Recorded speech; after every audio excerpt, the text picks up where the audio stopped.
the Sprites learning class in their early years.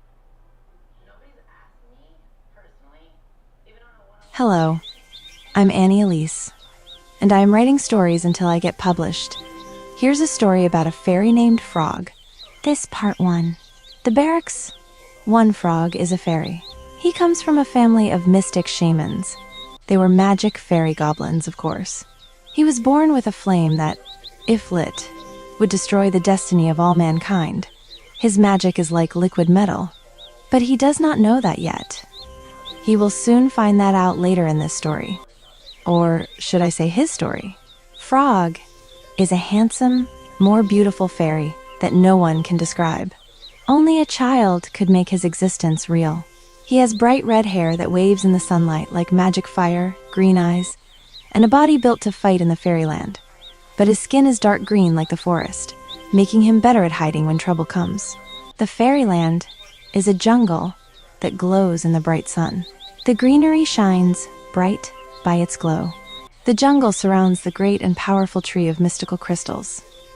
The tree itself was made up of it, which beamed the light of the fairyland that lives underneath.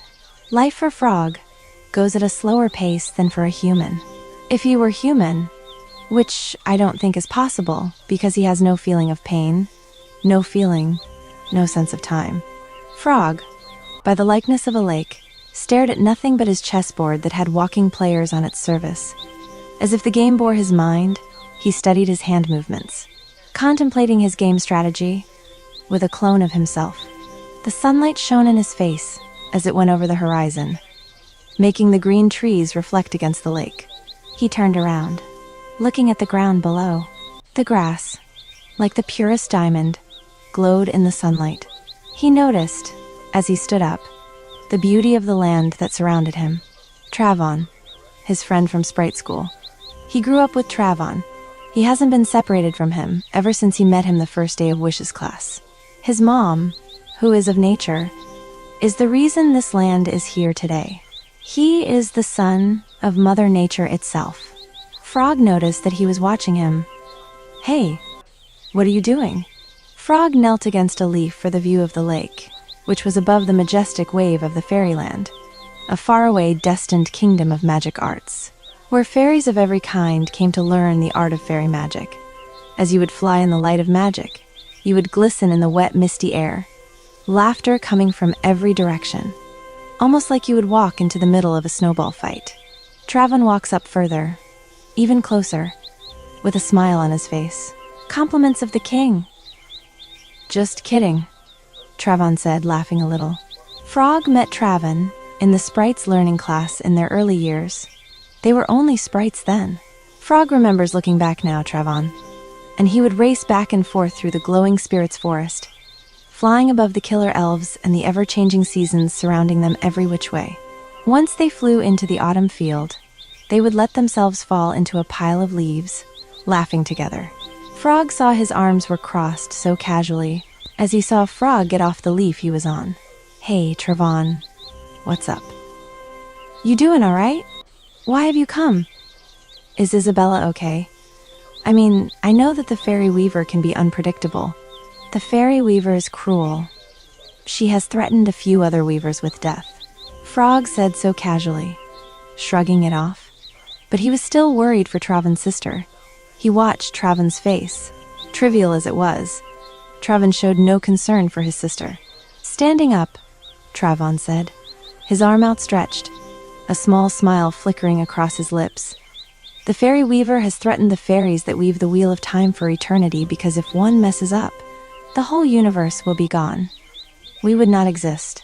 I am here to take you to your orientation, he said, with a silly smile, because Frog forgot it was today. Come on. Your orientation is in 2 hours. Oh my gosh. I forgot. Thank you, Travon, for coming. Both Frog and Travon jumped into the air and started to fly like angels into the sky towards the fairy kingdom of the lost arts over the enchanted forest below, flying like a leaf against the push of the wind, going back and forth and upside down. Frog, all the while, was pondering if the fairy goddess would accept his letter to join the army in the human land. where war continues to rage upon death and Hades. The kingdom appears out of sight of the gold-like trees that were beside the crystal tree. That's where the school of the Holograds lived and learned. Frog learned magic of every kind. Come on. Just up ahead. Frog, come on, hurry up. You will be late. Travan yells, because they have been flying for an hour already now. Look, the courthouse is just there, above the tree of health and god of 3 heads. Do you see it? Travan had already graduated from guardianship before, so he knew the path, pointing to the crevice between the deep trunk and the tree. Sorry, I am coming. Brushing off the blank thoughts in Frog's trivial mind. Landing outside the courtyard was a beautiful sight of color. No one could perceive greens, oranges, and yellows cataclysmically beautiful against the crystal windows. They were round in nature, like the elves who live in the mushroom fields. The elves were monstrous, evil creatures. They eat everything they lay their eyes on. No matter what it is, they will eat it. But their town and villages are the most beautiful places that you will ever see. That is how they will catch you. Of course, they have beautiful places, buildings, and an elfish kingdom that loves eating their victims with kindness first, before they torture them forever. Mardia was there. She was among the students in the crowd. She was the hottest girl in the whole fairy arts school.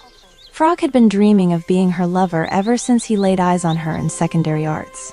Frog heard her talking to Denver, the jock of the fairy dance class.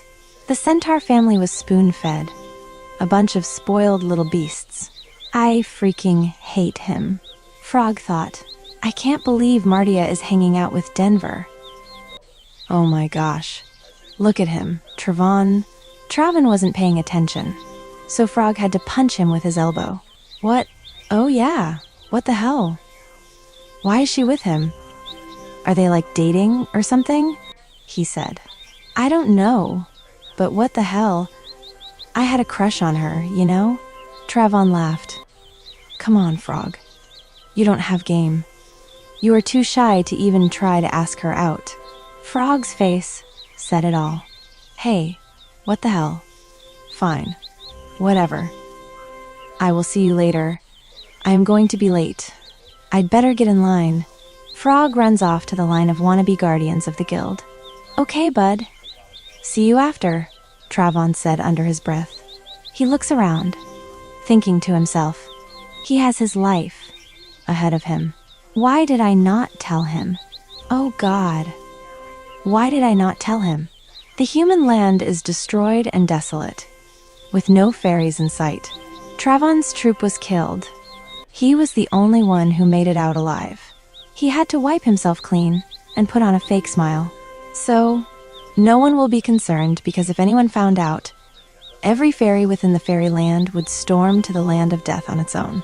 No one knows. No one knows. Don't let anyone know. Shit. Shit. Shit. Why did I not tell Frog? Why did I not tell Frog? Travan's mind wanted to explode with knives in the air, stabbing his heart at the same time, with the thought of this happening to his friend. His sister was not a weaver.